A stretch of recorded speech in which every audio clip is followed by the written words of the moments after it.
खबर है कि पाकिस्तान के कराची शहर में मुंबई हमलों के गुनाहगार और मोस्ट वांटेड आतंकवादी दाऊद इब्राहिम को उसके बंगले में जहर देकर मारने की कोशिश की गई है। सोशल मीडिया के हवाले से कहा जा रहा है कि उसे एक अस्पताल में भर्ती कराया गया है और उसकी हालत नाजुक है।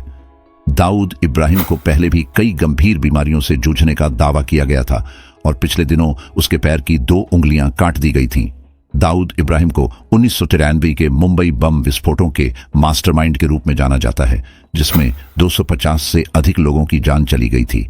भारत ने उसे मोस्ट वांटेड आतंकवादी घोषित किया था और उसे पाकिस्तान में शरण लेने के बाद भारत ने कई बार उसके साथ साथ सुरक्षित ठिकानों के सबूत भी पेश किए हैं। 1933 के बॉम्बे बम विस्फोटों में उसकी संदिग्ध भूमिका के लिए उसके सिर पर 25 मिलियन अमेरिकी डॉलर का इनाम रखा गया था। 2011 में US federal bureau of investigation और फोर्ब्स ने वर्ल्ड्स 10 मोस्ट वांटेड फ्यूजिटिव्स में उसे नंबर 3 पर रखा था। दाऊद इब्राहिम को जहर दिए जाने की बात सामने आने के बाद इसे कुछ लोग बीते करीब 2 वर्षों के दौरान मारे गए पाकिस्तानी आतंकियों से जोड़ रहे हैं। इनमें रियाज अहमद, शाहिद लतीफ, ख्वाजा शाहिद और अबू हंजाला के नाम शामिल हैं। दाऊद इब्राहिम को 1993 के मुंबई बम हमले के आरोपी माना जाता है और अमेरिका भी उसे आतंकी घोषित कर रखा है। उनकी आवाज और सुरक्षित ठिकाने के साथ भारतीय खुफिया एजेंसियां उन्हें खोजने में सफल रही हैं और पाकिस्तान में उनके उन ठिकानों तक पहुंची हैं जो उन्होंने छिपाए हैं। जब भी गैंगस्टर दाऊद इब्राहिम का नाम आता है तो उसका बॉलीवुड के साथ गहरा संबंध भी सामने आता है। दाऊद इब्राहिम मुंबई के सबसे प्रसिद्ध और प्रभावशाली व्यक्तियों में से एक माना जाता था।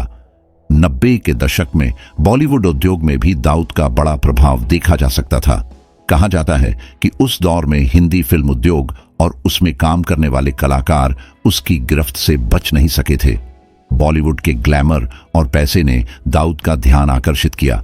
खबरें यह भी थीं कि दाऊद फिल्मों में अपना पैसा लगाता था। उसकी कई बड़े सितारों से दोस्ती थी और उनके साथ उठना बैठना था। इतना ही नहीं, दाऊद का नाम उस दौर की कई बड़ी अभिनेत्रियों के साथ भी जुड़ चुका था, लेकिन उन सभी अभिनेत्रियों ने इन खबरों की कभी सहमति नहीं दी। हालांकि इन सभी से अलग एक अभिनेत्री थी जिसको दाऊद की गर्लफ्रेंड बताया गया था और उस पर जासूसी का आरोप भी लगा था। इतना ही नहीं, उसकी वजह से दाऊद के लोगों ने किसी कथित फिल्म निर्माता की गोली मारकर हत्या कर दी थी।